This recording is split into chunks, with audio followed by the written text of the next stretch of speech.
Thank you very much, Mr. Speaker. Mr. Speaker, this month we observe the 50th anniversary of the coup in Chile. It is important to note that the role that the House played in declassifying documents relating to the United States' role in the coup of Allende and the presidency of Pinochet. In 1999, and I rise to pay tribute to our former colleague, Maurice Hinchey. He introduced legislation to declassify documents related to the coup in Chile. Following his leadership, I took his legislation to the House Intelligence Committee conference discussion. In our markup of the conference report of the Intelligence Authorization Act for fiscal year 2000, I was successful in getting the amendment passed in the committee that mirrored the Hinchey legislation. This language was sustained on the floor, and when the FY 2000 bill was signed by President Clinton, it became law.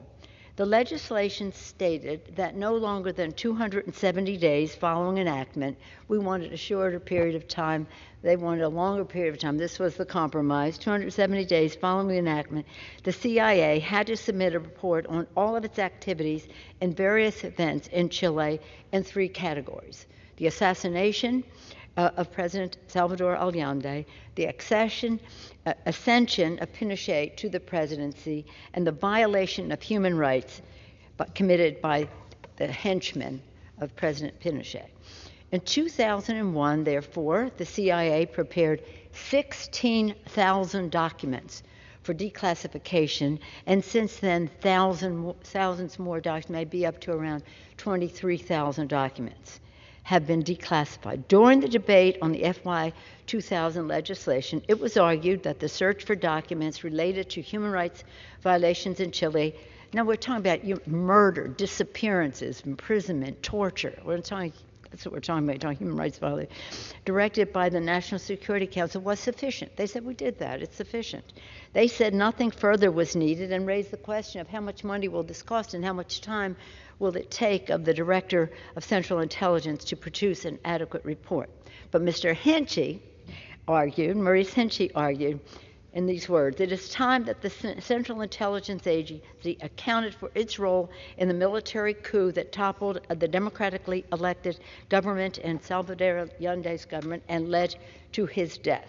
The American people need to know how our government supported the rise of Augusto Pinochet, a ruthless dictator who systematically murdered and tortured his enemies. Those were the words of Maurice Hinchey. In May of 2016, I had the privilege of leading a strongly bipartisan congressional delegation to Chile. When we visited the Museum of Memory and Human Rights, and I recommend that if you get to Chile, you certainly see that, it was emotional and gratifying for some of us to see the documents that we had declassified under Maurice Hinchey's leadership, helping bring the truth to light. To this day, in Chile, there is still great sadness about the loss of life and other crimes against humanity perpetrated by Pinochet's henchmen. Last week in Chile was the 50th anniversary, and at the observance, an event marking 50 years since the coup, President Gabriel Boric spoke eloquently about the importance of reconciliation and democracy. Democracy. He said it again and again. Thankfully, the president had also called for a plan to find the nearly 1,500 people who are still missing, unaccounted for them and for their families. It is my hope that this spirit will lead to more revelations and accountability.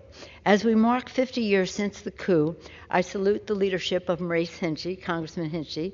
He was a champion of justice not only in Chile but in Argentina and other countries suffering under other similar despotic regimes, including those affected by Operation Condor.